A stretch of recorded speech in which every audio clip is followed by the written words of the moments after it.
The room buzzed with laughter, clinking glasses, and the smell of catered sliders and mini cheesecakes. Jessica's graduation party looked like a Pinterest board brought to life, golden balloons that said you did it, a big projector rolling pictures of her childhood, and proud guests mingling like they were at a celebrity meet and greet. Mom had gone all out with decorations, and Dad wore his proud father of a graduate cap like a badge of honor. I stood near the back, close to the punch bowl, unnoticed, like a shadow at her spotlight. "Come on up, sweetheart," Dad shouted, gesturing Jessica forward with a champagne glass in hand. Jessica strutted toward the mic with confidence only someone used to applause could carry. She wore a red dress that turned heads and a smile that screamed victory. "I just want to thank everyone for coming," she started, her voice loud and proud. "I'm so grateful to my parents for believing in me, for reminding me every day that I could be someone." Mom dabbed her eyes, already emotional. "And to my friends, who never let me give up." Laughter. Cheers. "And last but not least," Jessica continued, eyes scanning until they landed on me, "to my older sister, Lisa." Everyone turned. Jessica's lips curled. "For always being a cautionary tale." People chuckled, some awkwardly, some freely. I felt the sting, but I didn't flinch. "She's still figuring it out," Jessica said with mock sincerity. "We all have that one person who reminds us why we work so hard." Dad chuckled. Mom gave a tight smile. I didn't say a word. Just smiled softly and sipped my drink. Jessica handed the mic back and walked toward me like a queen descending from her throne. "Lisa," she said, not even pretending to whisper, "you really should get your life together. People are starting to talk. You're becoming a joke." She laughed and turned away, already caught up in selfies and cheers again. But I didn't move. Didn't break. Because in that moment, despite the whispers, the judgment, the sting, I knew something no one else in that room did. 3 days from now, Jessica would show up to her first job. And she'd see the company logo on the front door. She'd see the welcome email. The HR paperwork. And then she'd find out that the joke she just mocked was the founder of the company she was about to work for. I didn't need to say anything tonight. Because revenge has better timing than applause. Growing up in the Monroe household meant one thing: Jessica was the golden child. From the time we were kids, our parents made it clear who the star of the family was. Jessica got a new dress every school dance. I wore hand-me-downs. Her report card with B's meant, "She's balancing so much, be proud." Mine, even with A's, were barely acknowledged. Dad would say it like a joke, but it cut deep every time. "Lisa's smart, sure, but Jessica? She has presence. She was born for more." More what? More love? More support? Mom wasn't subtle either. I'd walk into the room and hear her gushing on the phone with Aunt Patty. "Oh, Jessica just lights up every room. Lisa's still finding herself. But Jessica? She's got that spark." That spark somehow justified everything. When Jessica forgot Mom's birthday, it was because she was busy and important. When I forgot, it was ungrateful, and how could you? I learned to live in the background. I stopped trying to win their praise. I threw myself into books, into part-time jobs, into anything that gave me a sliver of control over my own story. But it wasn't just the favoritism. It was the silence. The way they never asked how I was doing. The way they laughed harder at Jessica's jokes even when they weren't funny. The way Dad once told me at dinner, "Maybe you should just be more like your sister." And I wanted to scream, "I'm not supposed to be her. I'm supposed to be me." But I didn't scream. I swallowed it. Like I had my whole life. Jessica went off to college with a car, monthly allowances, and teary goodbyes. I packed my bags for a cheap apartment and community college, with no help, not even a ride to move in. And still, I worked. I studied. I fell. Got up. Fell again. Started building a small freelancing gig online while waitressing nights. Nobody asked what I was doing, so they never noticed the clients growing, or the money starting to come in. No one cared when I bought my first laptop with my own money. When I signed my first LLC papers. When I landed a major client that paid more than my old job did in 6 months. Jessica got celebrated for graduation photos. I built something silently in the background. Like a ghost they'd forgotten, but I was rising. They thought I had nothing going on. That I was the punchline in the family story. But while they were laughing, I was building a kingdom. And soon, the same sister who told me to get my life together would be signing a contract with my name on it. Only then would the silence finally break. I didn't need applause. I needed independence. After moving into my cramped one-bedroom apartment, I had nothing but an old laptop, a second-hand coffee maker, and a determination they couldn't laugh off. While Jessica posted dorm selfies and graduation countdowns, I was pouring coffee during the day and teaching myself everything I could at night. Coding, graphic design, online marketing, I became obsessed. I wasn't just trying to survive. I was building a new version of myself. One they couldn't recognize. The freelance project started small. A logo here. A website there. But I delivered like my life depended on it, because in a way, it did. I still remember the first time I made $2,000 in a week. I stared at the payment screen in shock. I cried, not because of the money, but because it felt like someone had finally said, "You're worth it." But of course, no one in my family knew. At Sunday dinners, they still laughed about how Lisa was taking her time figuring life out. Dad asked Jessica if she had any job leads for me, like I was some lost cuz needing rescue. "She could maybe get an internship at your office, Jess," he said with a smirk. Jessica rolled her eyes and replied, "Lisa would probably sleep through orientation." I just smiled. What they didn't know was that I'd been secretly working with companies bigger than hers. I was now consulting for startups with real funding. I had just hired my first 2 employees. I was already scouting office space. And the name of my company? Eclipse Creative. Named because eclipses don't make noise, they block out everything else.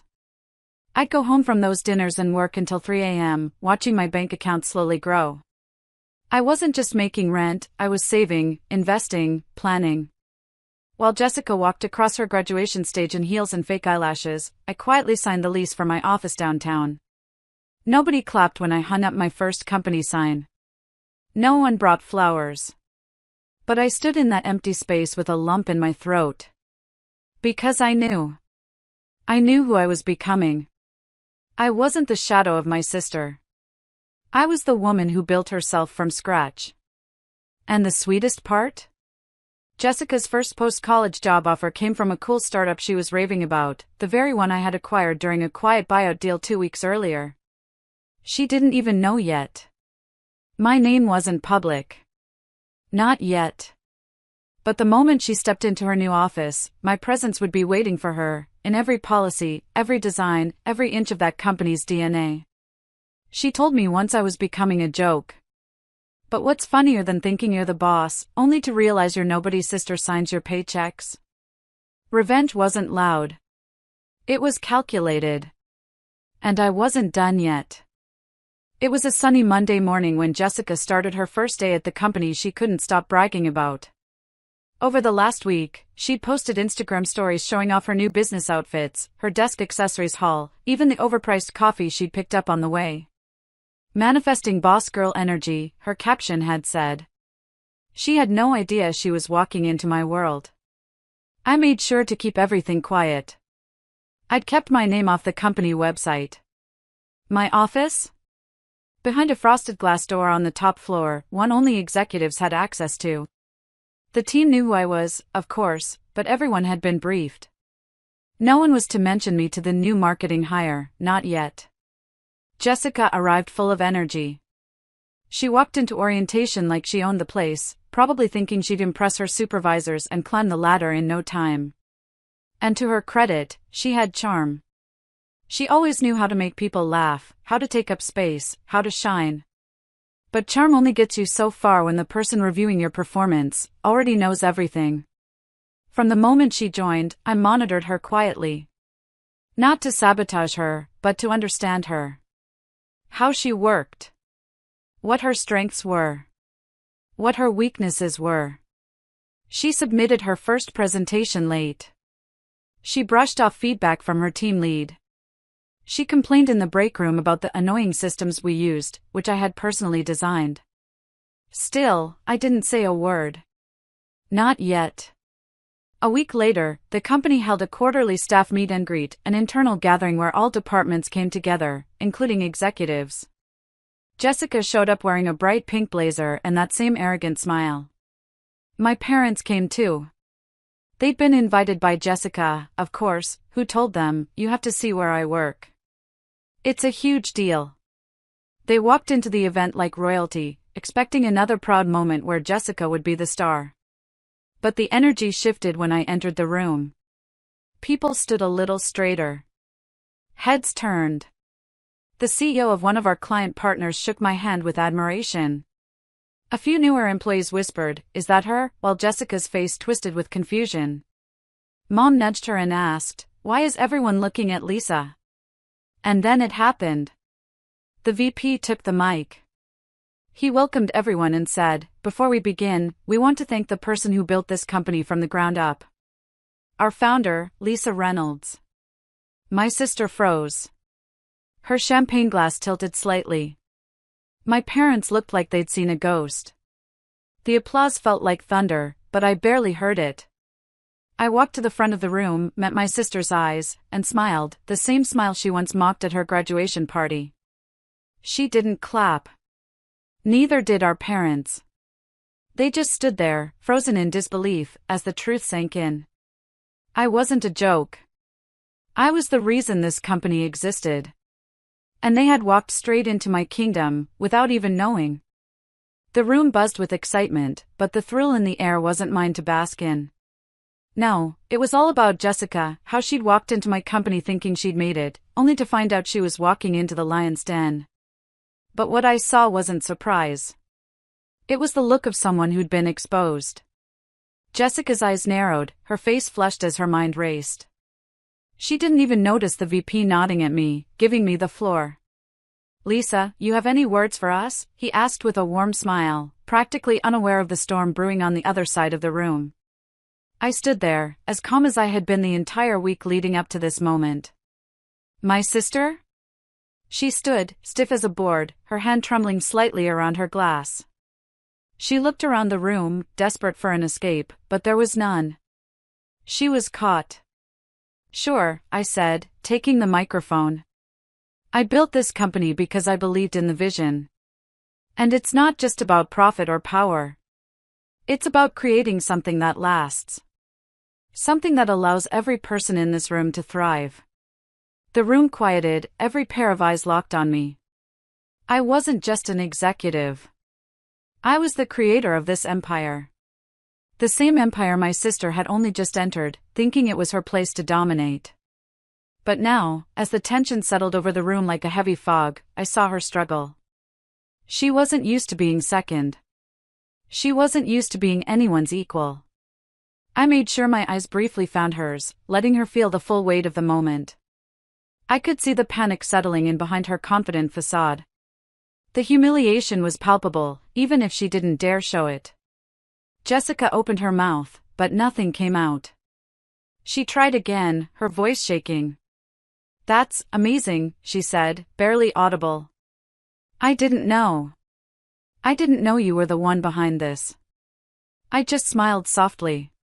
"It's a lot easier to make a joke of people when you don't know the full story, Jess." The room remained quiet as I continued. "I'm here today, not just because of my hard work, but because I know how to turn every challenge into an opportunity. We all have that power, if we stop looking down on others." I could feel the ripple of discomfort spread through the crowd, but it was Jessica's expression that really struck me. She was no longer the center of attention. The crowd was with me now. The joke was on her. And then the ultimate sting. I turned to my parents, who had been standing on the sidelines, trying to play it cool. They were the ones who had told me I wasn't enough. Who thought I couldn't ever be as valuable as Jessica. I looked directly at them and said, I built this. Not Jess. Me. I took the risks. I worked every late night. Every sacrifice was mine. Mom opened her mouth, but no words came out. Dad shifted uncomfortably, the reality of what they'd overlooked settling in. But Jessica, she was trapped in her own game. Her eyes darted to the floor, unable to meet anyone's gaze. The reality had sunk in.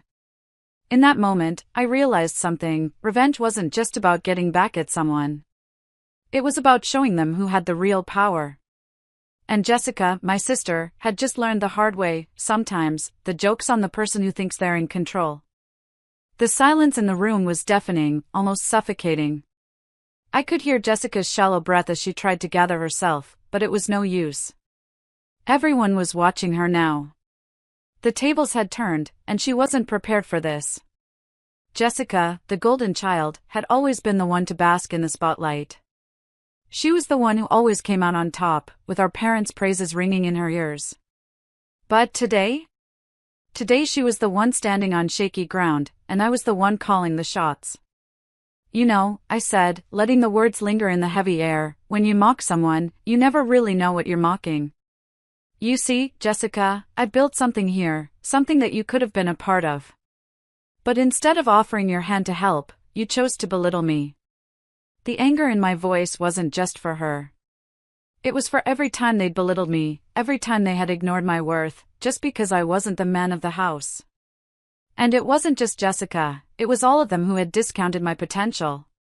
I paused, giving her time to squirm, to realize the depth of her mistake. Her mouth opened, then closed, as if she wanted to say something but couldn't form the words. Her body language screamed defeat. Did you think this was going to be easy for me? I continued. That I wouldn't be able to stand up to you? You don't know what it takes to build something like this. You only know how to destroy what others have worked hard to create. The more I spoke, the more her facade cracked. She wasn't the confident, invincible sister anymore. She was just a woman exposed, caught in her own web of arrogance and denial. I turned to the room, letting the tension build before continuing, but that's okay, Jess. It's not too late for you. You have a choice, learn from this, or let your bitterness consume you.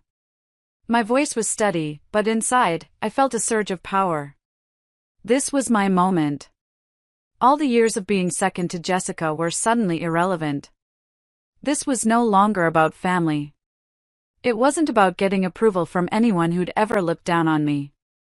This was about claiming my space in the world.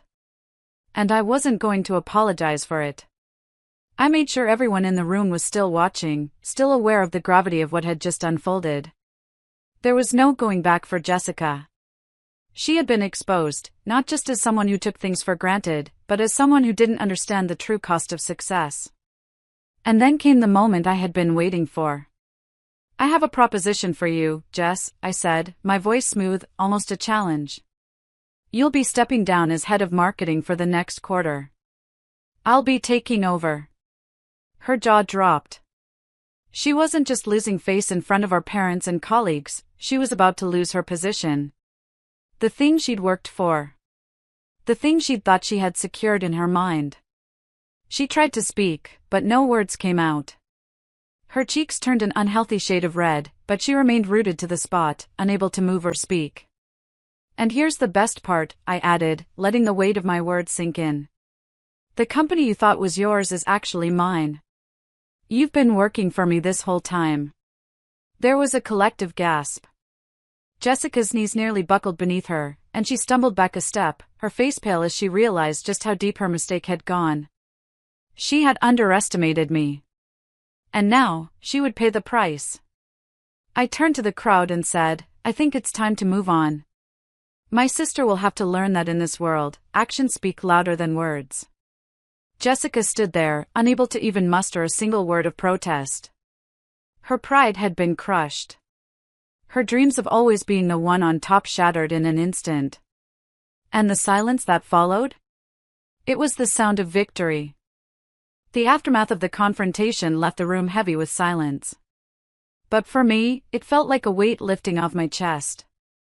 Every eye in the room was on Jessica, waiting for her to process the full extent of what had just transpired.